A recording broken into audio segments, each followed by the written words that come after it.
Section of BLOs তারা নয় প্রেসারে নয় পলিটিক্যাল আনুগত্যে বা কিছু চাওয়া পাওয়ার লোভে তারা তৃণমূল কংগ্রেসকে এবং আইপ্যাকের সঙ্গে মিলে কাজ করছে। ডেপুটি ম্যাজিস্ট্রেট পর্যাদার লোককে সাসপেন্ড করতে বাধ্য হলো, কিন্তু তাদের বিরুদ্ধে এফআইআর হলো না কেন? পরবর্তীকালে রাজারহাট নিউ টাউন এবং নন্দকুমারের, রাজারহাট গোপালপুর এবং নন্দকুমারের আরো দুজনের বিরুদ্ধে সেম অভিযোগ থাকা সত্ত্বেও না কেন? কারণ জানতে চেয়েছি।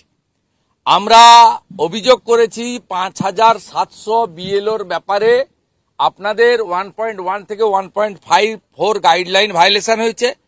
মাত্র ৩০০ আমাদের প্রপোজাল অ্যাডজাস্ট হয়েছে। আমাদের বাকি ৫,৪০০ প্রপোজাল যদি রিজেক্ট হয়ে থাকে, কি কারণে রিজেক্ট করেছেন case to case compliance report আমাদের দেওয়া হয়নি কেন? আমরা সবচেয়ে বড় পার্টি, ন্যাশনাল পার্টি, আমাদের কেন দেওয়া হয়নি আপনাদের জানাতে হবে। আমরা বলেছি 2021-এর পোস্টপল ভায়োলেন্স এবং 2024 সালে আপনারা রাজ্য সরকারকে বাধ্য করেছিলেন লোকসভা ভোটের পরে 3 মাস আরো সেন্ট্রাল ফোর্স রাখতে। যেহেতু পোস্টপল ভায়োলেন্স 2021 সালে জাস্টিস বিন্দালের নেতৃত্বে 5 মেন জাজেসের কড়া অর্ডার হয়েছিল, 57 পিপল লস দেয়ার লাইফ এবং মগরাহাটে কাউন্টিং সেন্টারে আমাদের ক্যান্ডিডেট আক্রান্ত হন, মারা যান মানস সাহা। তাহলে আপনারা কেন পলিটিক্যালি ভালনারেবল জায়গা সেখানে বুথ রিঅর্গানাইজেশন কেন করবেন না আমরা জানতে চাই। আমরা এই বিষয়গুলো দিয়েছি এবং সম্প্রতি যে বিষয়গুলো আমরা তুলে ধরেছি, বিএলওদের একটা বড় অংশ অত্যন্ত অনেস্টির সঙ্গে কাজ করছেন, কিন্তু এ সেকশন অফ বিএলওস তারা নয় প্রেসারে নয় পলিটিক্যাল আনুগত্যে বা কিছু চাওয়া পাওয়ার লোভে তারা তৃণমূল কংগ্রেসকে এবং আইপ্যাকের সঙ্গে মিলে কাজ করছে। আমরা সে ব্যাপারেও সুনির্দিষ্ট যে ৬৭টা বিএলওর বিরুদ্ধে অভিযোগ করেছি তার এগেনস্টে অ্যাকশন চেয়েছি। কেন এখনো অ্যাকশন হবে না? বিহারে যদি 55 জন জেলে থাকতে পারে, 432 জনের নামে এফআইআর হতে পারে, আমাদের ৬৭ জন বিএলওর নামে সংখ্যাটা খুবই ছোট। ম্যাক্সিমাম বিএলও অনেস্টি নিয়ে কাজ করছেন। আবার রিপিট করছি, তারাই আমাদের ইনফরমেশন দিচ্ছেন, তারা বাঁচতে চাইছেন এবং মমতা বন্দ্যোপাধ্যায় বিএলওদের উপর নির্যাতন করছেন। কেন ইলেকশন কমিশন চুপ করে বসে দেখছে? সংবিধানে 324 থেকে 329 ফুল পাওয়ার দিয়ে গেছে। আপনারা রেমুনারেশন বাড়িয়েছেন, ফিনান্সে ফাইল পড়ে আছে, বিএলওরা এনহেন্স রেমুনারেশন পাননি। বিহার সরকার 4 মাসের জন্য 1000 ডাটা এন্ট্রি অপারেটর দিয়েছেন। অন্য স্টেটগুলো আমি জিজ্ঞেস করলাম কেমন চলছে, বললো no complain, all state government are cooperating with us, পুরো সহযোগিতা করছে, অনলি দিস বেঙ্গল। আমাদের বক্তব্য 1000 ডাটা এন্ট্রি অপারেটর 4 মাসের জন্য নিয়োগ, এসআইআর প্রায় শেষ হতে যাচ্ছে, 4 December is knocking the door, কিন্তু এখনো পর্যন্ত ফিনান্সে ফাইল ফেলে রেখেছে। কি সাহসে? সাংবিধানিক বডিকে সাহায্য করতে এরা বাধ্য।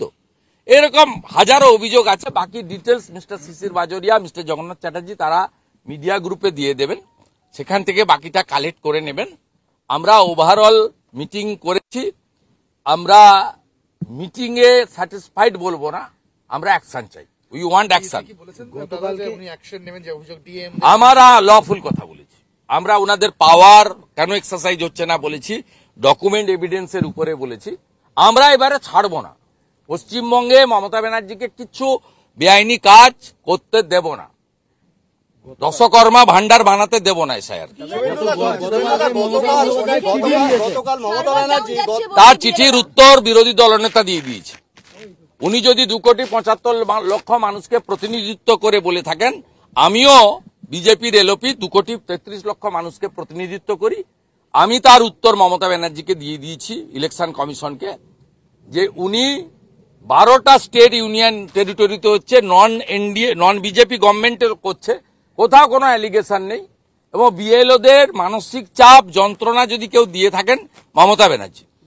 1, অ্যাডিশনাল রেমুনারেশনের ফাইল আটকে রেখেছেন। 2, ডাটা এন্ট্রি, যেটা নিয়েই বিএলওরা বারবার বলছে টিভিতে যে ফর্ম দেওয়া জমা নেওয়াটা আমাদের কাছে হেডেক নয়, হেডেকটা হচ্ছে এন্ট্রি। তা এর জন্য তো মমতা ব্যানার্জি দায়ী, কারণ তিনি 1000 ডাটা এন্ট্রি অপারেটর দেননি, ফাইল ফিনান্সে 2 মাস হলো পড়ে আছে, দায়ী মমতা বন্দ্যোপাধ্যায়। এবং আমরা পরিষ্কার বলেছি, মমতা বন্দ্যোপাধ্যায় শুধু ভোট চুরি করেন না, তার লোকেরা 2024-এ লোকসভা নির্বাচনে ক্যামেরা বন্ধ রেখেছিলেন। 7 দফাতে প্রত্যেক দফায় 4000 করে ক্যামেরা বন্ধ রেখে মৃত ভুয়া ভোটার ভোট দিয়েছেন। 7 দফার সুযোগ নিয়ে মালদায় যে ভোট দিয়েছে, কোচবিহারে সে ভোট দিয়েছে, কোচবিহারে যে ভোট দিয়েছে, কলকাতায় সে ভোট দিয়েছে, সে আবার ডায়মন্ড হারবারে গিয়ে ভোট দিয়েছে। কালকে চিঠিতে মমতা ব্যানার্জি লিখেছেন মমতা ব্যানার্জি চিঠির উত্তর এলওপি দিয়ে দিয়েছে। মমতা ব্যানার্জিকে নিয়ে এত কথা বলার কোনো দরকার নেই। ডিজিটাইজেশনে সার্ভার ডাউন যাচ্ছে, উনি না ডাউন যাচ্ছে কেন তার উত্তর টেকনিক্যাল লোকরা বলবে। আমরা সেই কারণে বলেছি যে ইলেকশন কমিশন তার নিজস্ব সেটআপ তৈরি করুক। কোথাও লেখা নেই স্টেট গভর্নমেন্ট থেকে কর্মী নিতে হবে।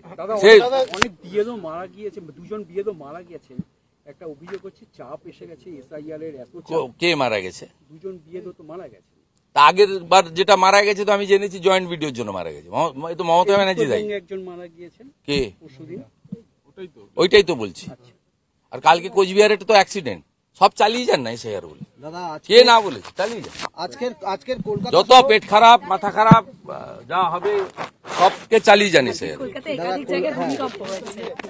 আজকের সে আমি কি বলবো? কয়লাকাণ্ডে আজকের ইডির রেড হচ্ছে, খুবই দরকার।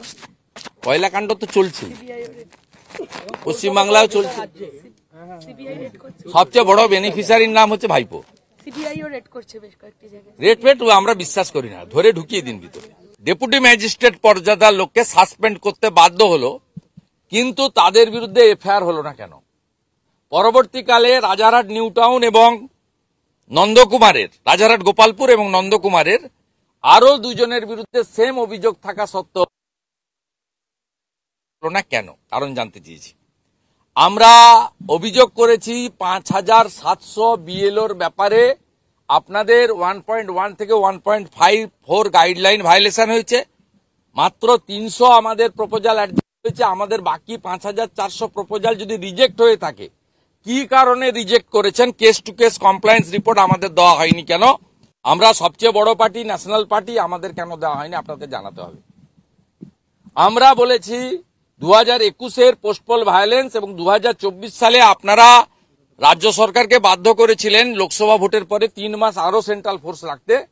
যেহেতু পোস্টপল ভায়োলেন্স 2021 সালে জাস্টিস বিন্দালের নেতৃত্বে 5 মেন জাজেসের কড়া অর্ডার হয়েছিল, 57 পিপল লস দেয়ার লাইফ, এবং মগরাহাটে কাউন্টিং সেন্টারে আমাদের ক্যান্ডিডেট আক্রান্ত হন, মারা যান মানস সাহা। তাহলে আপনারা কেন পলিটিক্যালি ভালনারেবল জায়গা সেখানে বুথ রিঅর্গানাইজেশন কেন করবেন না আমরা জানতে চাই। আমরা এই বিষয়গুলো দিয়েছি এবং সম্প্রতি যে বিষয়গুলো আমরা তুলে ধরেছি, বিএলওদের একটা বড় অংশ অত্যন্ত অনেস্টির সঙ্গে কাজ করছেন, কিন্তু এ সেকশন অফ বিএলওস তারা নয় প্রেসারে নয় পলিটিক্যাল আনুগত্যে বা কিছু চাওয়া পাওয়ার লোভে তারা তৃণমূল কংগ্রেসকে এবং আইপ্যাকের সঙ্গে মিলে কাজ করছে। আমরা সে ব্যাপারেও সুনির্দিষ্ট যে 67টা বিএলওর বিরুদ্ধে অভিযোগ করেছি তার এগেনস্টে অ্যাকশন চেয়েছি।